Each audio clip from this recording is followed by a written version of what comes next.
भन्नु एउटै कुरो हो। त्यसको ओपनिङ पनि दिएको छ, क्लोजिङ पनि दिएको छ, माथि रुपिज लेखेको छ है। रुपिजमा चाहिँ के छ भन्दाखेरि ओपनिङ 60,000, क्लोजिङ 40,000। WIP को पनि अमाउन्टमा दिएको छ, फिनिश गुड्सको पनि अमाउन्टमा दिएको छ। बुझ्यो? ओपनिङ र क्लोजिङ। WIP कहाँ गर्छ अरे? फ्याक्ट्रीमा। अनि finish goods cost of production पछि, र मेटेरियल सुरुमै। अब माथि हेर त, डाइरेक्ट मेटेरियल पर्चेज भनेर 2,40,000 छ। क्यारियर्स एन्ड पर्चेज रिलेटेड एक्सपेन्सेसहरू केमा चलाउने? कस्ट अफ मटेरियल कन्ज्युममा। 10 टाइम्स गरेर सबैले 25 ले गरेको छैन। अब आज गाह्रो पर्ने ल है। Cost of material consume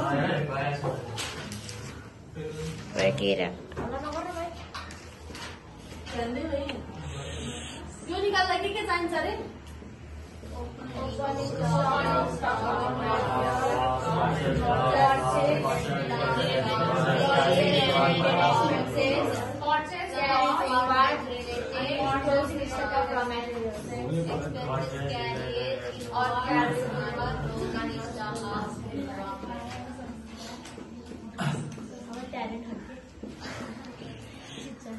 minus closing stock of र मेटेरियल।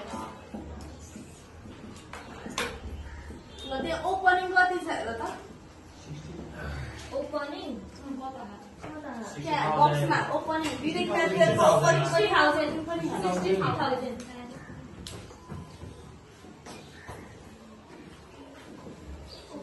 भेट्यौ? 60,000 हो। एक्सपेन्सेसहरू के हुन्छ अरे? एड हुन्छ। इन्कम्सहरू के हुन्छ? माइनस हुन्छ। अब यसमा के चढ्छ? Purchase related expenses. Opening stock चढ्यो, पर्चेज के छ? डाइरेक्ट मेटेरियल पर्चेज छ। कति छ? 2,40,000।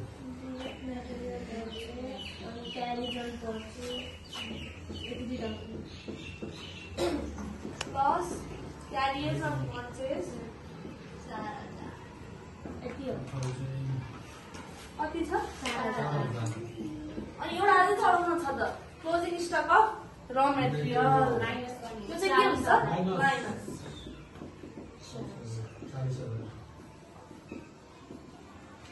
सब क्यालकुलेटर लिएर छौ? अब यहाँ हेर है, माइनस हुने पोइन्ट, लेस हुने पोइन्ट चाहिँ के गर्छ भने ब्राकेट ब्रेक गर्ने। ल अब हिसाब गर त। 60,000 प्लस 2,40,000 प्लस 4,000 माइनस 40,000 गरेर के आउँछ? Cost of material consume.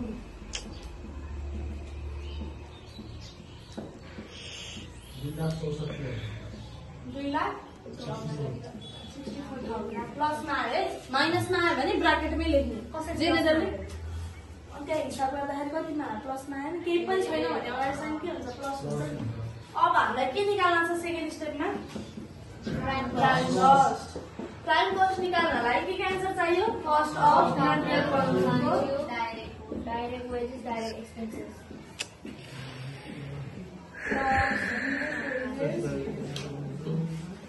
Plus direct expenses. अब कस्ट अफ मटेरियल कन्ज्युम हामीले निकालिसक्यो। यसमा के एड गर्ने? Direct wages. कति छ डाइरेक्ट? डाइरेक्ट वेजेस छ कि के छ? डाइरेक्ट वेजेस छ। कति? 140,000। त्यसपछि डाइरेक्ट एक्सपेन्सेस। यो दुईटै के हुन्छ त? प्लस। यो प्लस यो गरेर कति आयो प्राइम कस्ट? कुन गर्दै कस्ट अफ मटेरियल कन्ज्युमको एन्सर यो हो। अनि त्यसमा डाइरेक्ट वेजेस र डाइरेक्ट एक्सपेन्सेस प्लस गरेर कति एन्सर आयो? बुझेनौ? बुझ्नु के हो सर? के भएन? ल अब थर्ड स्टेपमा के निकाल्न छ? Factory cost. फ्याक्ट्री कस्ट निकाल्नलाई के आन्सर चाहियो? प्राइम कस्ट प्लस आन्सर जुन हामीले निकालिसक्यौं। फ्याक्ट्री ओभरहेड सेल्स ओभरहेड भनेको इफ गिवन फ्याक्ट्री एक्सपेन्सेसहरु हैन। अनि हामीले माइनस सेल्स अफ स्क्रैप छ भने इफ गिवन भनेको चाहिँ ओपनिङलाई ओपनिङ डब्लुआइपीलाई प्लस क्लोजिङ लाई माइनस। ल हेर मैले त प्राइम कस्ट एन्सर निकालिसकेँ। फ्याक्ट्री ओभरहेड फ्याक्ट्रीमा लाग्ने खर्चहरू के छ? फ्याक्ट्री ओभरहेड देखाए कति छ? 70,000। 70,000। अब यसमा सेल सर्भिस कार्ड दिएको छैन भनेपछि हामीले ओपनिङ र क्लोजिङ डब्लुआइपी हेर त त्यहाँ बक्समा ओपनिङ डब्लुआइपी कति छ? 30,000।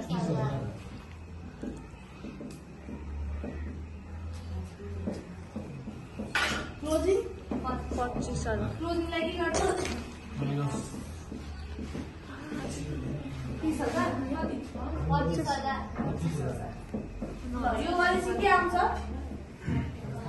फ्याक्ट्री कस्ट 4,28,000 मा 70,000 प्लस 30,000 प्लस कति हुन्छ? 5,28,000 मा 25,000 माइनस गर्ने। यो फ्याक्ट्री ओभरहेड प्लस गर्ने।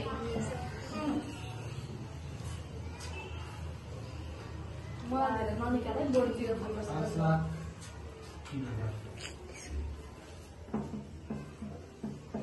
यसमा कसैलाई डाउट छ? अब अहिले भाइ के निकाल्नु छ? Cost of production. Cost of production निकाल्न हामीलाई के एन्सर चाहियो? Factory cost. फ्याक्ट्री कस्टको answer office plus office and administrative overhead.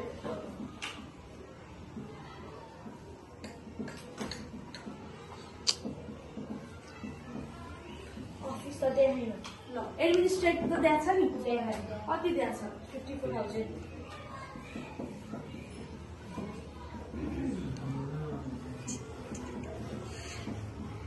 कति दिएको छ नि? 54,000। यसमा यो प्लस गरेर त कस्ट अफ प्रोडक्सन कति आउँछ?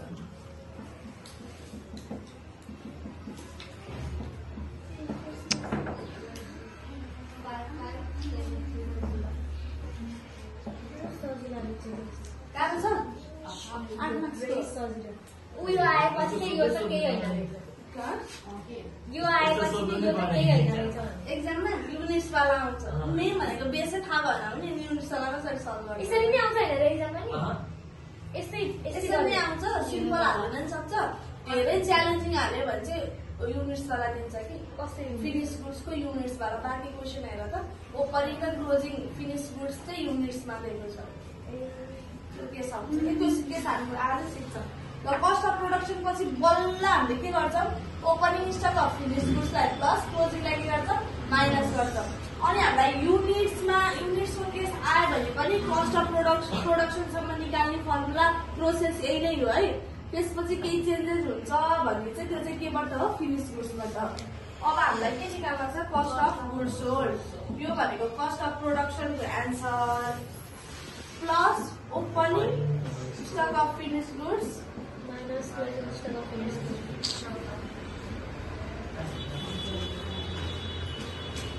Minus closing stock of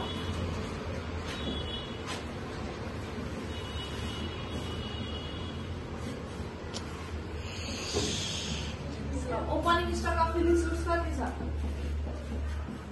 opening 20,000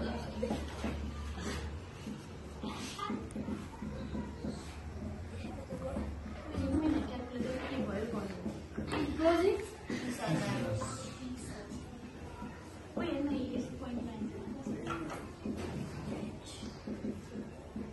closing के हुन्छ त? माइनस हुन्छ। 30,000 कति आयो? Cost of goods sold 47,000 5 lakh. ल यहाँसम्म कसैलाई प्रब्लम छ?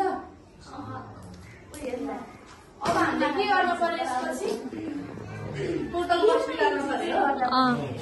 टोटल कस्ट निकाल्नलाई के चाहियो? कस्ट अफ गुड्स सोल्डको answer plus selling and distribution overhead. द्या छ? दुईटा चिज द्या होला। सेलिङ ओभरहेड देखा अनि एउटा चाहिँ के हो अर्को? क्यारियर्स अन सेल्स। क्यारियर्स सेल्स आयो। त्यो भनेको के हो? सेलिङसँग रिलेटेड एक्सपेन्सेस हो। अब हामीले यसमा के एड गर्छौँ?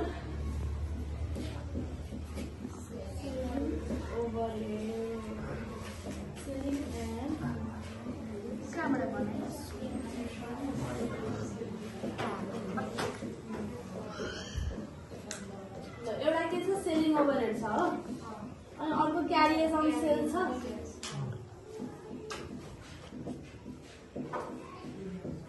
सेलिङ ओभरहेड कति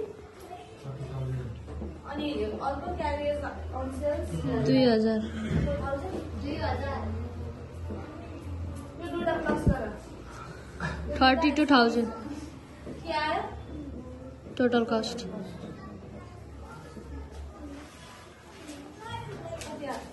32,000 हाँ कुन भने अब त्यहाँ हेर त प्रॉफिट के भनेको छ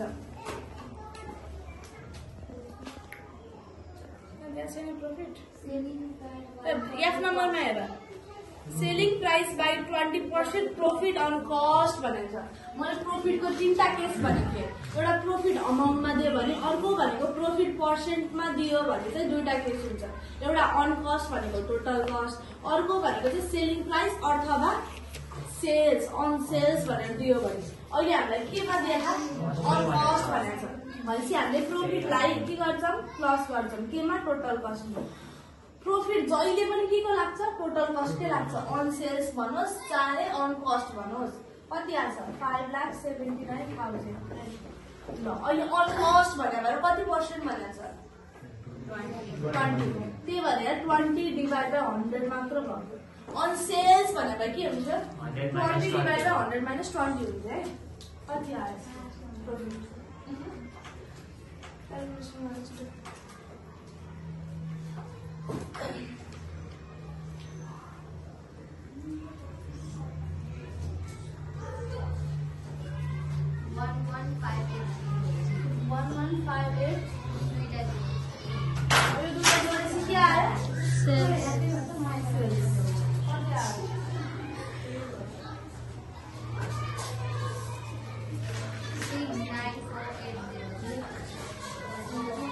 बुझ्यौ गाह्रो छ त्यो लास्टको चाहिँ त्यो प्रॉफिटको अलि बुझेन यो प्रॉफिटको कतिवटा केस हुन्छ कतिवटा केस हुन्छ 3टा एउटा अमाउन्टमा दिएको केस भयो अनि अर्को भनेको चाहिँ पर्सेन्टेजमा दिएको केस चाहिँ दुईटा हुन्छ अन कस्ट भनेको कि अन सेल्स भनेको अन कस्ट भन्योस् अन सेल्स भन्यो त्यो केसमा चाहिँ हामीले जहिले पनि प्रॉफिट केमा लाग्छ भनेर सम्झिने टोटल कस्टमा लाग्छ total cost into on sales भन्यो भने चाहिँ जति पर्सेन्ट भनेको छ त्यो अपन 100 माइनस माथि कति छ अरे 20 छ नि 100 माइनस 20 हुन्थ्यो तर अन कस्ट भन्ने भएर हामीले के गर्यौँ इन्टु 20 अपन 100 पहिला हामीले पर्सेन्टेज आउँदाखेरि पर्सेन्टेज हटाउँदा के गर्छ डिभाइड बाई 100 गर्छ नि त पर्सेन्टेज हटाउने मात्र अन कस्ट भन्यो भने अन सेल्स भन्यो भने दिएको पर्सेन्टेजलाई तल 100बाट के गर्ने माइनस पनि गर्ने यो दुईटा एड गरेर अनि सेल्स आउँछ